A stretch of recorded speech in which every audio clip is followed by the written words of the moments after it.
Let's talk about other drugs that are in development in large cell lymphoma. Do you have you been using any of the other antibody drug conjugates?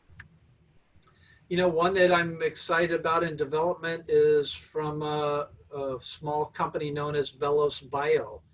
It's an antibody drug conjugate that targets a whole different new class of antigens. It's called ROR1, ROR1. It's a target there with a conjugate, the standard conjugate that we've used in a lot of conjugated antibodies now, MMAE, same one that we see with brentuximab vedotin, which we use in relapsed Hodgkin lymphoma or some patients in the front line.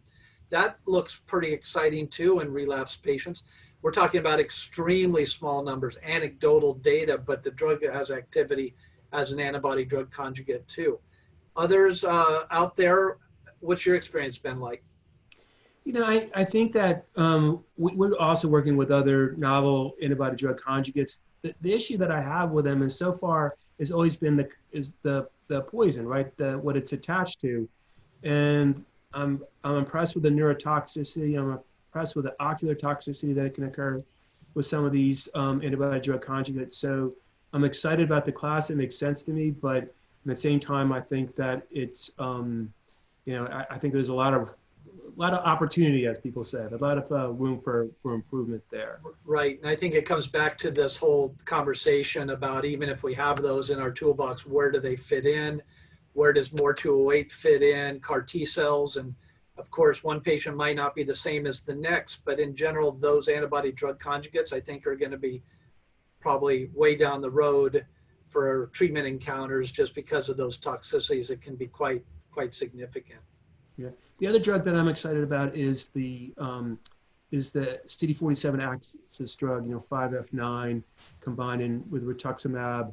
A lot of efficacy in relapsed and refractory large cell lymphoma.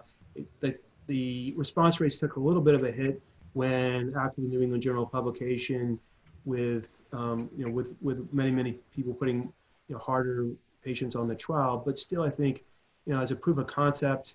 Really exciting, basically in a checkpoint inhibitor for the innate immune system. So I thought that was pretty impressive. Yeah, sign me up for that too. I mean, the toxicity or the adverse event profile of the anti-CD47 agents is pretty minimal. People tolerate it well, and it's a whole nother mechanism of action that kind of, the don't eat me signals that are inhibited with macrophages, and hopefully we had some major role of how to use those antibodies in the near future, perhaps the next time we talk in a format like this.